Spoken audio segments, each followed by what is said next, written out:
So we've talked about indoor air quality, and there's some other things that affect the kind of indoor environment besides air quality. Air quality is a big one. How much time do you think the average American spends indoors? Like what percentage of their time? Did you guys know everything? Yeah. Yep. So yeah, 90%. So yeah, we're gonna talk briefly about acoustics. We've talked a little about thermal comfort already, and we're gonna talk a little bit about lighting. So yes, you guys nailed this one. 90%. What do you think is often the greatest expense in running a business? Lighting's a big one. Heat's a big one too, but it was kind of a trick question. People. Yeah, the employees. And if there's poor indoor air quality or poor environmental quality, and the people are less productive, that's going to have a big expense. So I don't know if you can see this tiny print on the screen, but it's suggesting that from respiratory degree, there's strong evidence that the U.S. loses $6 to $14 billion a year. And worker performance, there's moderate to strong $20 to $200 billion per year or loss. So if you think about if somebody stays home because they're sick, if you've lost those wages. So that's sometimes a way to get people to think differently about buildings and sustainability and health. Again, but just as a caveat, it's a little hard to prove these claims. Like there have been studies and knowledgeable people suggest this, but you don't really have a control group, in another room doing the exact same thing. So these are some examples of indoor air pollutants. I think schools have the smoking thing under control. Yeah, but there can be mold issues. We're going to talk about moisture a little bit more this afternoon. Volatile organic compounds. And does anyone recognize what this is? It's pollen.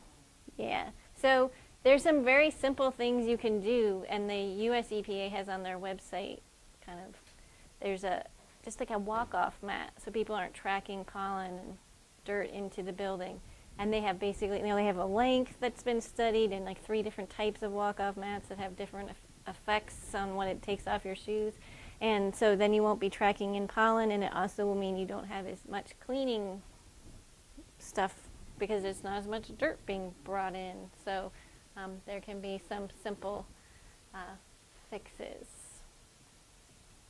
So volatile organic compounds, I saw a lot of you nodding. Some of you are familiar with this. New car smell, VOCs, paint, carpet, all that new smell. So those of you who are in LEED buildings, did you notice a difference when you went back to school right after? If you were there, you weren't there when it was new, but you weren't there either. Okay. So when I've gone into buildings that use low or no VOC emitting materials available, like 10 or 15 years ago, before there was all this attention to this, it was a lot harder to get these products that didn't have VOCs, didn't emit bad things, and there were some material failures and things like that when they were trying to develop them. Now it's just like a way of doing business in most cases. But if you walk into it, I walked into a conference room at a construction manager's office, and they had recently redone their whole conference room, and I had no idea because it didn't smell like paint, it didn't smell like carpet, it just so it's a very different experience. Yeah, so lots of materials have on. This might be a good chance to talk about money and how much more it costs to do a green building as opposed to a not green building.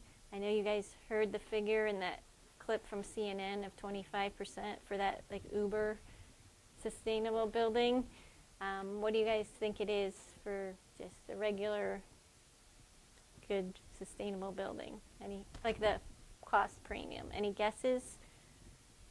You guys are really good at these guessing. You must know. It used to be, well, again, 15.5%. That was the case like 15 years ago. And now a study that was done maybe in 2007, I think it was, maybe more recently, said it was down to between 2 and 10%, depending on like if you were platinum, it was at the upper level. If you put a lot of solar panels, those add costs. But like orienting your buildings, things like that, don't have to add costs. So yeah, it's come down, and that's actually one barrier to green buildings. People haven't realized how much it's come down, and that they can have some savings in the operating. But yeah, and that's come from market demand, basically, because it used to be harder to get these materials, and now there's a greater demand and it's more widely available. So economics. So you mentioned radon.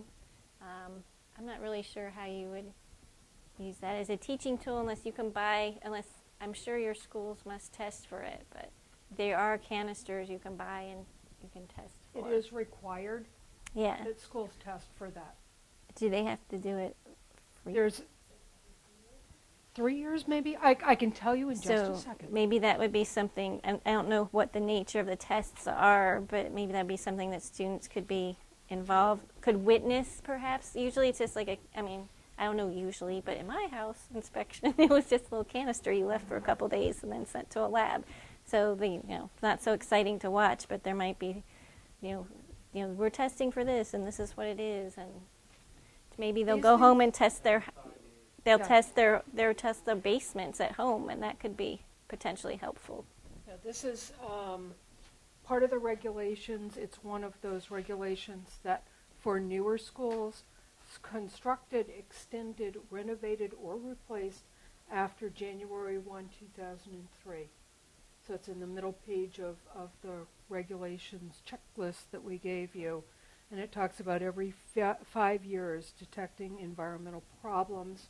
It's often done in the summertime when y'all aren't in the school that they're running those testing. Not always, because obviously if there's a couple of big companies around that do that kind of testing, they can't do everybody in the summer, but they might be doing it at other times.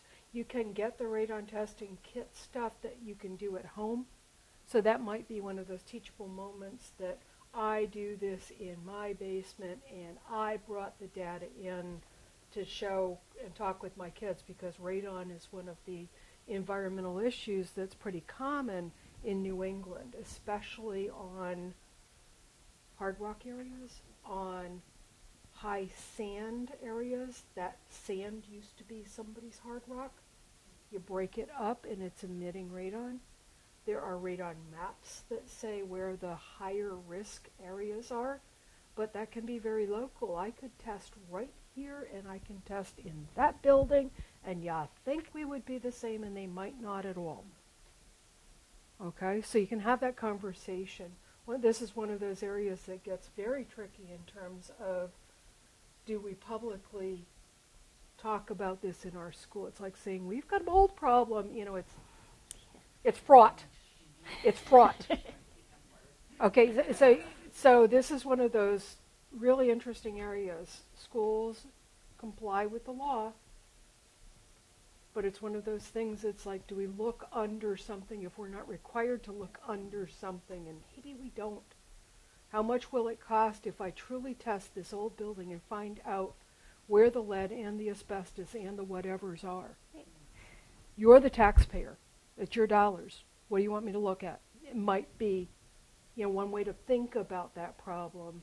And you've all heard some of the really interesting horror stories in cost and litigation of when there was a challenge and it showed out to be a sick building syndrome kind of evidence. There was testable evidence found of something being there.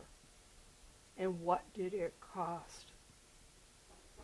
So not that we don't have the problems, not that we shouldn't be mitigating those issues, but oh my gosh, it's a colossal can of worms. Oh, I don't know if, have any of you looked at asbestos close up? You can see why you wouldn't want to breathe it, right? So if it's undisturbed and it's in good condition and it's not getting into the air, technically that's okay, but who is going, what parent or school district is going to like not act on it? And also it was widely used in everything. I mean, not just the insulation that you see. If any of your schools are renovated, you should ask how many months are just the asbestos remediation, because it was in under the tiles and the adhesive under the tiles, around the windows, in the ceiling tiles, everywhere. We have a quick update on radon, and it's required to be tested during the school year. And the months of testing are November 1st to March 31st. heating season, closed up building, because Yeah, the I know radon the is a heavy closed-up gas building. that settles. Okay, so when are buildings closed up as opposed to opened and aired out? So that's what we're looking at. Thanks. And we talked about combustion pollutants, like from the buses and everything. Mold has allergies and other health problems, and you just got to get rid of the moisture as soon as you see it. If you don't, the material usually has to be cut out. You don't want to be scrubbing it and putting mold spores into the air. So acoustics isn't really a green building issue, but I thought it might be something that you all could bring into the classroom if you're not already. This is a little hard to see, this line drawing, but it's a section cut through a theater. So this is the stage, this is the audience, this is the balcony level audience, and these lines represent how sound reflects. And you could do something like hard sounds, hard surfaces reflect sounds, and the light surfaces absorb them. And then there are issues, not just like, so now if you've addressed that in your band of horn players is fine, but if you're in the room next to them, maybe you're not fine. So you also have to worry, the sound of people in other rooms or on the floors above you can be an issue. Your rowdy classroom next door, you're nodding. So you guys have some experience with this? You can measure intensity of sound, and I think I read that there are phone apps that you can do this with. So you could look at different types of materials and, ring a bell or honk a horn and measure it. And also, so sound is measured in decibels, and it's a logarithmic measure. I don't know if any of if you're teaching logarithms, but that might be an opportunity also. We're going to talk about daylighting a little bit more later, but I'll just show, here is a light shelf. So just the reflectance of light is an important factor, and again, you can get lighting meters and measure light. So if you have light coming in and it can bounce off the ceiling and reflect, it gets in deeper into the space, and there's also not glare problems when it's higher up, which there are in computers. And this is a picture of a black box theater. So you could do something like, you could take the same light and in a black box theater or in a space that would have like white walls and ceilings, see what the difference is, because it's really, how light's reflected is important. Maybe you could do something with that. And then you've already talked about thermal conditions, but basically they're accepted thermal comfort ranges for winter and summer, and you're wearing different amounts of clothing at different times, so that's why it changes. And in the greener buildings, and I don't know if this is the case at your school, they try to have people kind of be more tolerant of the extreme weather conditions, maybe just put on an extra sweater or be warm for a day, instead of oversizing the mechanical system, making the air conditioning too big so it doesn't run efficiently the rest of the year, just so it can meet the need on those rare days when you do need it. And now it's lunchtime.